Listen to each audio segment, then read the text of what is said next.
Rubio of Florida. Good morning, Senator. Great to Hey, have good you morning, Hugh. back. Thanks for having me back. How important are the Georgia Senate races to the Senate, and in particular, since you chair the Senate Intelligence Committee, how important are they to the operations of the Senate Intelligence Committee?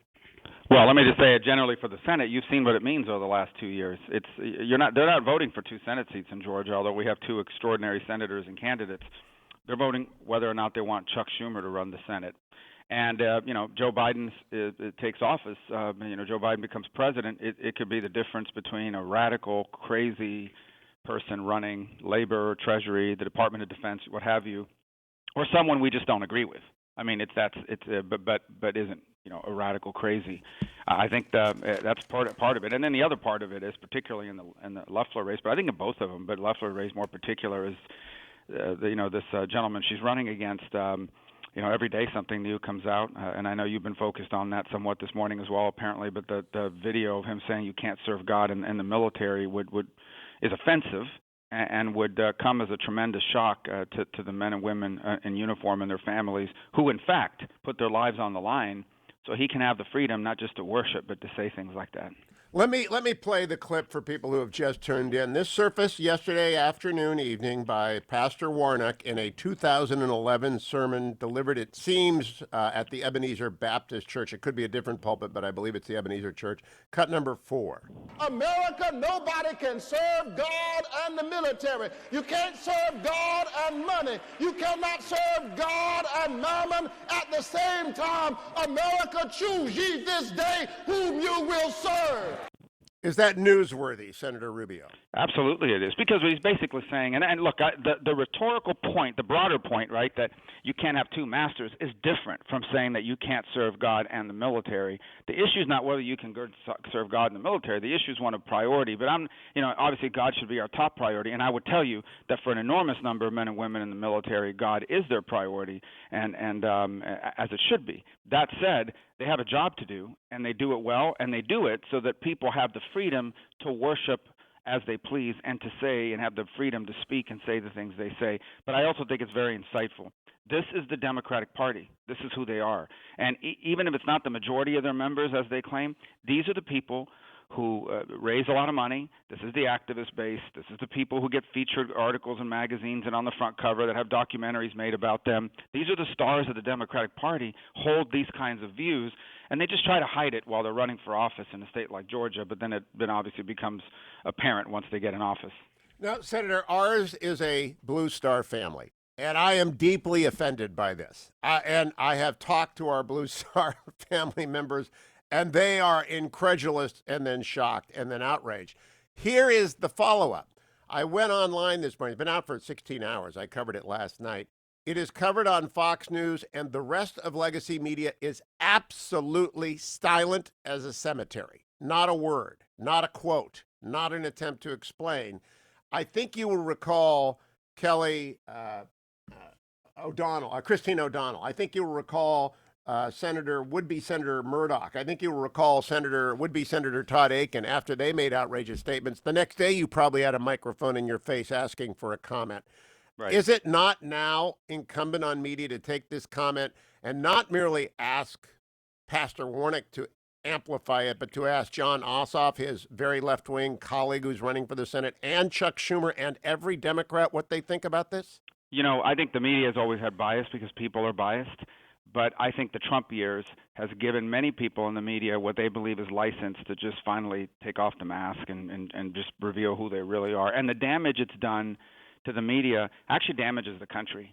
I mean, we've reached a point now where there are major outlets out there that no matter what they report on, half the country says that either are not watching or won't pay attention. And there's a lack of self-awareness. And it continues to be whether it's defensiveness or a lack of self-awareness. So many in the media just don't care anymore. And in their mind, by the way, part of it is that journalism, and there are journalists left, I'm not talking about everybody, but journalism is dead. I mean, today the pressure on these writers is to deliver some splashy headline and to focus on narratives that drive clicks on a website or viewers to a website or to a television station. And it is incumbent on them to report it, but they won't. And that's no surprise. But the important thing is that the people in Georgia know about it before they go vote. Now, Senator, I'm a transparently partisan journalist. I am very Republican. I'm a member of the party. And when I'm on Meet the Press, everybody knows that. When I'm on the radio, everybody knows that. But the mask has got to be torn off because not to cover this Warnock comment, which is at least as outrageous as anything anyone who wants to be a United States Senator has ever said because they have to fund the military, is as revealing as anything out there. And I have another subject to discuss with you. I just want to move on. Do you expect it will be covered anytime today by legacy media? I have no idea if they will or won't. They may touch on it. They may just totally ignore it and make the excuse that the pandemic is raging and they have to focus on that. I have no expectation that they will, but that's fine because we've got plenty of outlets now to reach the people we need to reach and to talk to people we need to talk to. And let's just hope social media doesn't decide to censor the story. All right, now you're right. You're right about that. Let me ask you now about the nominees who will be coming up from President-elect Biden. If Susan Rice is nominated to be the Secretary of State, will you vote yes, no, or have you not made up your mind? Well, yeah, I mean, it's not fair for me to make a pronouncement like that. Here's the bottom line. Joe Biden is going to nominate people to positions if he takes office. He'll nominate people to positions that, frankly, I would never nominate if I were president, and I wouldn't support if I had my choice. But I do believe presidents deserve some deference in who they nominate. Now, obviously, there are things that could be disqualifying. And so let me just say I'm not going to make broad pronouncements about someone like Susan Rice, who I've limited interaction with. I will certainly the president will deserve some deference in that regard.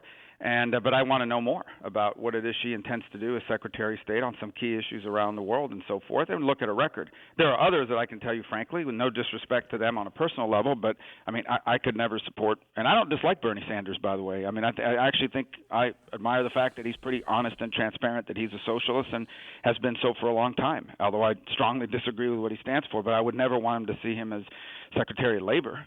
I've actually done bills with Elizabeth Warren on things that are good for the country that we agree on, but I'd never want her to see her running Treasury or anything of that nature. So there are people I can tell you right now I would never support. Can you tell me if you would support your colleague Chris Coons, with whom I am friendly, who has been on this show and whom I have a great deal of admiration for because he's right about China. He has a good view of China. Would you support him for Secretary of State? Do you feel comfortable saying that at this point? Yeah, I know a lot more about him, right, because I've worked with him on a lot of issues. I've generally found him to be someone who wants to talk to both sides and reach. He's not a hyper-partisan person. I think he's very serious and committed to things like human rights that we've worked together on, and also, for example, has a keen interest in Africa. So I respect him. I think he works hard. I think he's a good person. And obviously, there's some questions I'd like to ask him and some things I'd like to know about the way he'd want to take the State Department and how he views his role.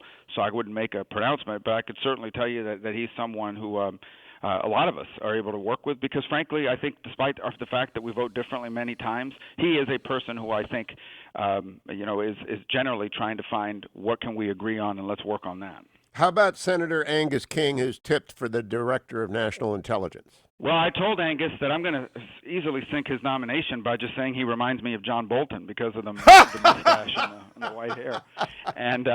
But Angus is a member of the Intelligence Committee. I've always found him to be involved, serious, works hard, asks the right questions. It's an important job, and he's been in executive function before. So I'm not going to predetermine outcomes on it. But again, it's someone who I know and have worked with, so I have a base of operation. The thing about it is, and a lot of people don't see this, 90% of what we do up here is generally not controversial, and we work together on. The things we disagree on are the big things and the ones that get a lot of attention. And there are some people, obviously, that are hyper-partisan, and that's what they focus their work on. But Angus is one of those people that I vote differently on and have strong disagreements on intelligence matters and other matters. But I've found him to be hardworking and serious, and so I'd certainly, give his, if in fact that's the decision that's made, would give it, serious consideration. But again, it's premature, and who knows what could come up between now and then. Now, you've been in the Senate a long time, so I want to wrap up on the rules under which Democrats have advanced or blocked President Trump's nominees for the past many years. They have slow-walked every nominee. Many jobs have never been filled. Many district court judge nominees have never advanced to a hearing or a vote because they come from states with 2 Democratic senators. Looking forward to President-elect Biden's tenure, can Democrats expect anything other than what they have dealt out to President Trump's nominees? In other words, is there going to be a different set of rules? Are the Republicans going to get rolled again? Yeah, that's a good question. So there are 2 principles at play here. One is you don't want to become what you're against. And so we certainly, don't want to become what we've been against and act like them. The flip side of it, however, is what you've just said, and that is there can't be two set of rules. When Democratic presidents in office, they get fast track nominations. When a Republican is, they don't. So I think that's a serious matter to discuss and an important one. And I would say this: I do think that given what's occurred in the Senate over the last 4 years under President Trump, there'll be a lot less deference given to presidential appointments because there was zero deference given to President Trump's appointments.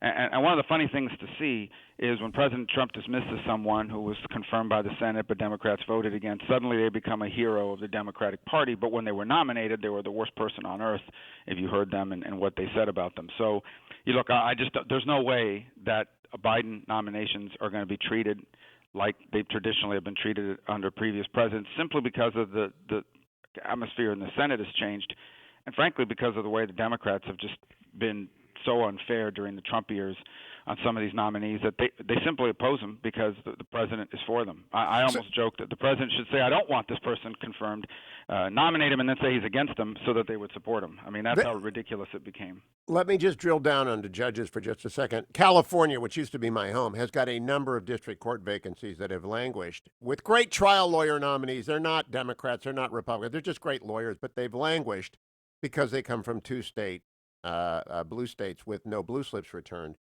Is there a chance that in the lame duck, Democrats will open their eyes to what's going to happen to two red states? I mean, I don't imagine you and Senator Scott are going to be in a hurry to nominate, to support any district court judge sent forward by Joe Biden with a blue slip if they've done this to people like Rick Richmond in California who won't get a blue slip from either Kamala Harris or Dianne Feinstein. Will there be the same set of rules for district court judges?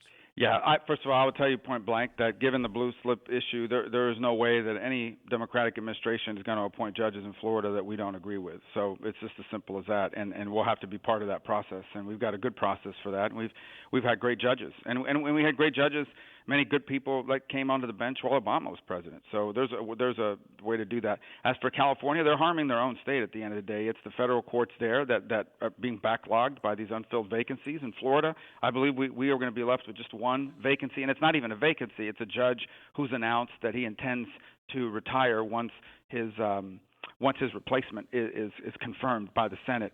So we're in good shape in Florida. They're in terrible shape out west, and they'll have their senators to blame for it. Senator Marco Rubio, as always, a pleasure. Thank you for joining me, Senator. Hey, thanks for having me.